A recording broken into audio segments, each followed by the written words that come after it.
මොකද්ද panic attack එකක් කියන්නේ? පැනික් ඇටැක් එකක් කියන්නේ හදිසියෙ ඇතිවන තත්ත්වයක්. විශේෂයෙන් අපේ fight or flight කියන ආරක්ෂක ප්‍රතිචාරය හදිසියෙම ඇක්ටිවේට් වීමයි පැනික් ඇටැක් එකක් කියන්නේ. මේ වෙලාවේ අපේ ශරීරයෙන් ඇන්ඩ්‍රොලයින් කියන හෝමෝනය රිලීස් කරලා තියෙනවා. එතකොට හෘද ස්පන්දනය වැඩි වෙනවා, හුස්ම ගන්න අපහසු වෙනවා, නිකන් අපේ පපුව තද කරනවා වගේ දැනෙනවා. එහෙම නැත්නම් හදිස්සියෙම බයක් වගේ දෙයක් දැනෙනවා. ඒ වගේම හුස්ම හිරවිය වෙන්න වගේ ගන්නවා. ඒ වගේම කරකැවිල්ල සහ අපේ හදවත තදවීම. එතකොට ෂේකින් සහ පාලනය නැති වෙනවා වගේ අපිට දැනෙන්න පුළුවන්. ඒක තමයි පැනික් ඇටැක් එකක් කියලා කියන්නේ. ඒක සිදු වෙන්නේ ඇයි? අපේ ජීවිතයේ අපි හැමෝම එක් වතාවක් හරි මේ පැනික් ඇටැක් කියන තත්ත්වයට මුහුණ දීලා තියෙනවා.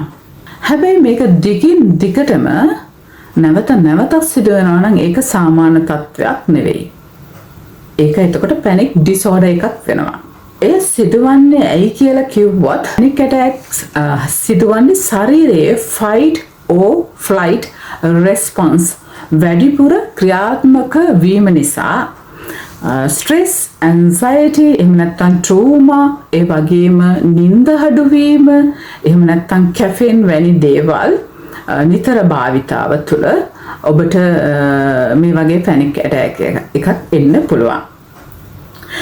fight or flight response කියලා කියන්නේ ශරීරයේ ස්වභාවික ආරක්ෂක ක්‍රියාවලිය. ඒ කියන්නේ අනතුරක් හැඟුණ විට brain එක hormones release කරනවා. ඒ කියන්නේ adrenaline කියන hormone එක release කරනවා බියක් දැනුන ගමන්. මේක තමයි අපි fight or flight කියන තත්ත්වය හඳුන්වන්නේ. panic attack එකක් හැදුණු පුද්ගලයෙක්ගේ ස්වභාවය කොයි වගේද? අපි කියමු ඔහු හෝ ඇයගේ ස්වභාවය හරි කලබල සහිතයි. ඉක්මනින් ඉන්න තැනින් පිට වෙන්න හදනවා. එහෙම නැත්නම් හුස්ම වේගෙන් උඩට පල්ලෙහාට දානවා. එහෙම නැත්නම් මැරෙන්න යනවා වගේ එයාට හැඟීමක් ඇති වෙලා ලොකු බයක් එක්ක තැති ගන්නවා. එතකොට මෙන්න මේ වගේ තත්වයකදී ඒක පැනික් ඇටැක් එකක් වෙන්න පුළුවන්. සමහරක් අවස්ථාවලදී ඔහුට හෝ ඇයට දාඩිය දාන්නත් පුළුවන්. ඔහුගේ ඇස් දෙක සමහරක් වෙලාවට උඩ ගිහිල්ලා තියෙන්නත් පුළුවන්. පැනික් ඇටැක් එකක් හැදුණු පුද්ගලයෙකුගේ පාලනය එහෙම නැත්නම් නතර කරන්නේ කොහොමද කියලා සාමාන්‍යයෙන් ඔබට මේ අවස්ථාව තියෙනවා කියලා හිතෙනවා නම් ඔබ පුරුදු වෙන්න breathing exercise, meditation. ඒ කියන්නේ mindfulness and meditation ඉතා අත්‍යවශ්‍යයි මනස සංසුන් කිරීමට. ඒ වගේම ඔබේ ලයිෆ්ස්ටයිල් ජීවන රටාව ප්‍රමාණවත් විදිහට balanced diet, regular exercise and caffeine වගේ දේවල් ඔබේ ජීවිතේ, ඒ කියන්නේ alcohol වගේ දේවල් ඔබේ ජීවිතේ අඩු කරලා තියාගන්න ඔබට පුළුවන්.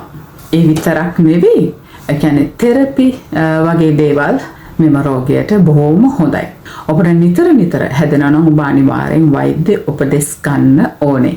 කොයි විදිහටද බලපාන්නේ පුද්ගලයෙකුගේ ජීවිතයට මෙය?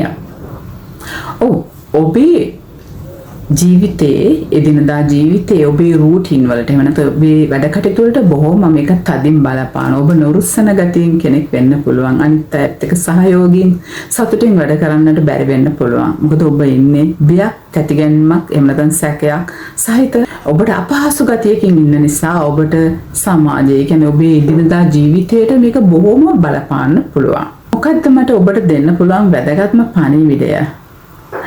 Panic attacks බියජනක වුවද හැබැයි අනතුරුදායක නම් නෙවෙයි. Proper breathing exercise, එහෙනම් meditations වගේ lifestyle therapy, lifestyle changes and therapy වගේ දේවල් වලින්, ඒ වගේම ඔබේ mindfulness වගේ දේවල් වලින් මේ தත්ත්වය ඔබට මගහරින්න පුළුවන්. අපි තේරෙන භාෂාවෙන් කිව්වොත් ඔබේ සංසුන්කම ගොඩාක් බලපානවා මෙම රෝගය ඔබට තියෙනවා නම්. ඔබ ඉගෙන ගන්න ඕනේ ඔබේ mindfulness එක. කොහොමද ඔබ calm වෙන්නේ? කොහොමද ඔබගේ situation එකක් ඔබ handle කරන්නේ කොහොමද කියලා. ඇත්තම කියනවා නම් අපි ජීවිතේ හැම පුද්ගලයෙකුටම ගොඩාක් වටිනවා විශේෂයෙන් මේ mental disorders වලදී kindness එහෙම නැත්නම් අනිකාගේ ආදරය කරුණාව එහෙම නැත්නම් මෙඩිටේෂන් වගේ දේවල් බොහෝම වැදගත් වෙනවා අපේ ජීවිතවලට මෙන්න මෙවැනි අවස්ථාවලදී විශේෂයෙන් mental disorder. ඇයි කෙනෙකුට mental disorder එකක් වෙන්නේ? මොකද අපි පුද්ගලයෙක් විදියට අපි කොයි කවුරු වුණත් බොහොම සංවේදී මිනිසුන්. අපිට හැම කෙනාගේම ආදරය කරුණාව දයාව අත්‍යවශ්‍යයි. එතකොට අපි පුළුවන් තරම් අපි තව කෙනෙකුට නපුරුකම් නොකරන්න ඕනේ. වගේම ඒ විතරක් නෙවෙයි. අපි පුළුවන් නම් තව කෙනෙකුගේ මේ වගේ හැසිරීමක් දැකලා ඔහුට හැයට අනුකම්පා කරලා එම ස්ථානයෙන් පිට වෙන්න පුළුවන්. එහෙම නැත්නම් ඔහුට අවශ්‍ය මොනවද කියලා උදව් කරන්න පුළුවන් නම් බොහොම හොඳ දෙයක්. කොහොම වුණත් අවසාන වශයෙන් දිගින් දිගටම මෙවැනි තත්ත්වයක් ඔබට තිබුණත් ඔබ වෛද්‍ය උපදෙස් පැතිය යුතුයි.